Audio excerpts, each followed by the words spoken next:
Si je vous dis la ligne verte, à quoi tu penses? Tom Hanks, chaise électrique, Stephen King. Si tu as versé la larmichette, pourquoi ne pas évoquer l'efficacité des ressorts dramatiques dans le film? Non, moi ce qui va m'intéresser, c'est d'évoquer ce personnage atypique, l'immense dans tous les sens du terme, Michael Clarke Duncan, alias John Coffey. Alors, je m'attarde un peu sur ce personnage car j'ai l'impression qu'il est porteur d'un message assez important dans le film. Et d'ailleurs, quel est-il? Ça, c'est de suite après le générique.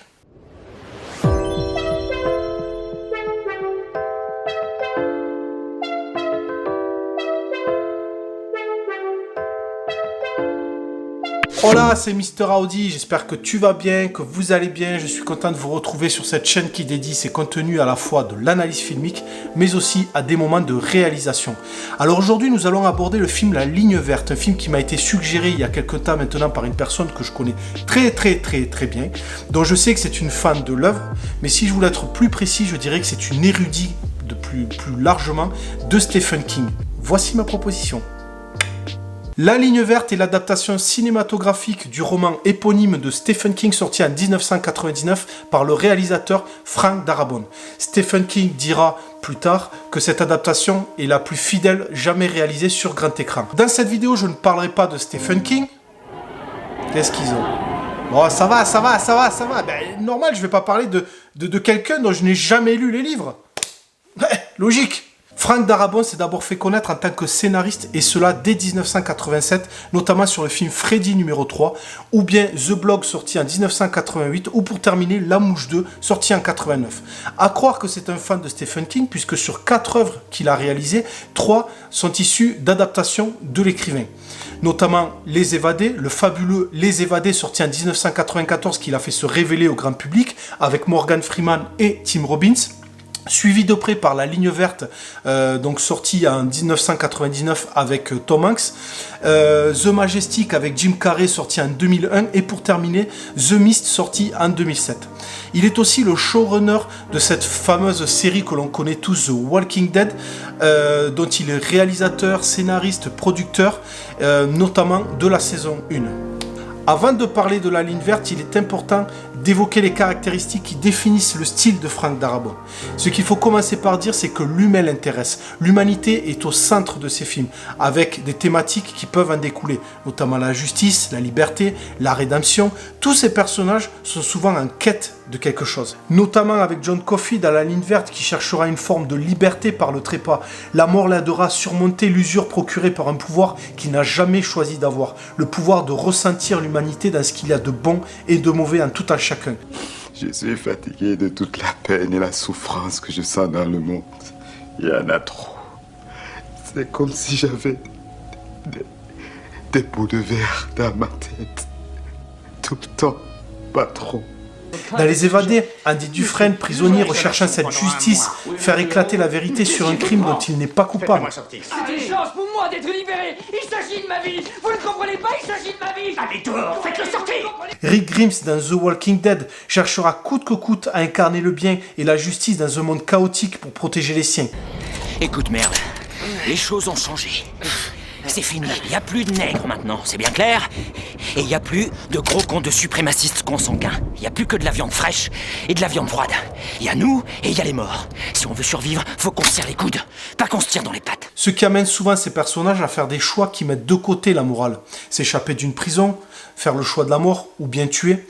Et toi, spectateur, tu vas pas hésiter à suivre ces personnages, à t'attacher à eux, tout simplement parce que tu trouves leur démarche sincère et authentique. Ce qui m'amène au deuxième point, et qui est peut-être le défaut de ce réalisateur, c'est qu'il développe très souvent des mondes manichéens. Il ne laisse pas place au gris, à la nuance dans les comportements humains, en tout cas dans ce qu'il développe.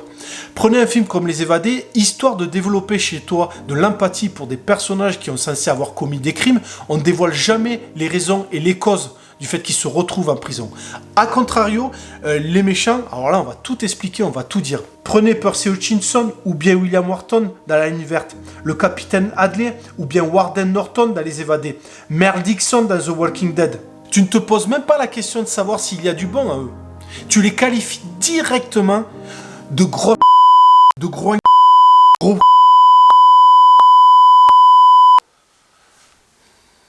Voilà. A contrario, vous avez beaucoup d'amour, de bienveillance et de solidarité chez les bons. L'importance du groupe est essentielle chez Darabont. Il élève, solidifie, renforce l'amitié. La ligne verte est un film dramatique, fantastique, qui joue avec les cordes de l'émotion. Un film intense avec des jeux d'acteurs fabuleux. L'histoire se situe en 1935 et elle est celle de ce singulier personnage, John Coffey, incarné par l'incroyable Michael Clarke Duncan, doté de pouvoirs surnaturels.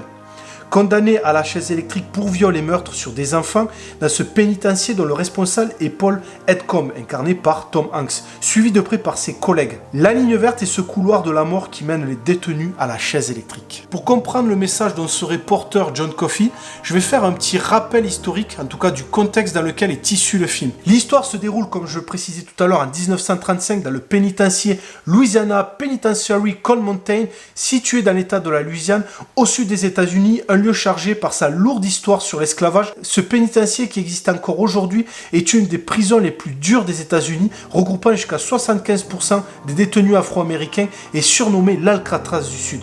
Avant qu'elle ne devienne une prison comme on le voit dans le film, il s'agissait d'une ancienne plantation abritant ainsi les esclaves. Elle était surnommée l'Angola car beaucoup provenaient de cette région d'Afrique. Après la guerre de sécession et au moment de l'abolition de l'esclavage, beaucoup d'Afro-Américains ont vu leur statut évoluer d'esclave à celui de prisonnier. Le lieu est transformé en lieu pénitentiaire. D'ailleurs, le début du film le reflète. On découvre ces prisonniers, souvent noirs, et en extra-diégétique, on entend un chant de travail faisant référence directement à cette période de l'histoire qu'est l'esclavagisme. Pour moi, John Coffey a cette facette christique au visage afro-américain, sacrifié sur les cendres de cette histoire douloureuse. Un martyr condamné à la chaise électrique, à l'image de Cassiopée sur son trône. D'ailleurs, John Coffey en fait directement la référence dans le film. Regardez, patron. C'est Cassie, assise dans son fauteuil. Le personnage est teinté de paradoxe, il incarne l'innocence, la pureté d'un enfant. On le constate largement dans le film, avec cette peur qu'il a du noir, sa manière de dormir en position fœtus, sa forte sensibilité. Cela vécu dans un corps impressionnant, brut, imposant. Cette innocence se marie à la lourde responsabilité que lui impose ce pouvoir qu'il ne contrôle pas et qu'il subit. Renvoyant selon moi à la naissance nouvelle d'un peuple, ce peuple afro-américain, beau, fort, cherchant à s'élever, s'émanciper, avec quand même cette lourde responsabilité d'imposer sa culture, de la faire exister au sein de la population des WASP. Maintenant, comment Frank Darabont arrive à mettre à l'image la singularité de ce personnage? C'est ce qui va faire l'objet de cette analyse. Et je vous souhaite un bon visionnage et on se retrouve juste après pour la conclusion de cette vidéo. A tout à l'heure. Prenons la scène où l'on y découvre John Coffey pour la première fois. Frank Darabont morcelle le corps de John pour le présenter aux autres et donner un effet de comparaison, un effet de grandeur, de spectaculaire, de presque surhumain.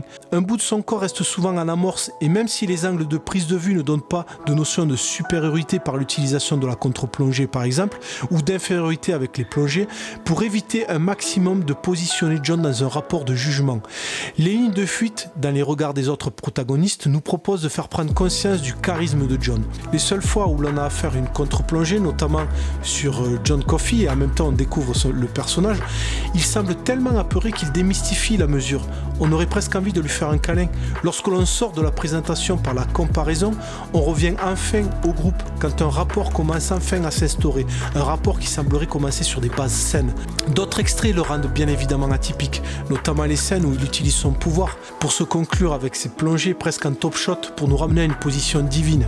Voilà, nous allons donc conclure cette vidéo. Évidemment, Frank Darabont reste un réalisateur important, reconnu, qui a livré de vraies pépites cinématographiques, qui a préféré traiter l'intimité plutôt que le grandiloquent.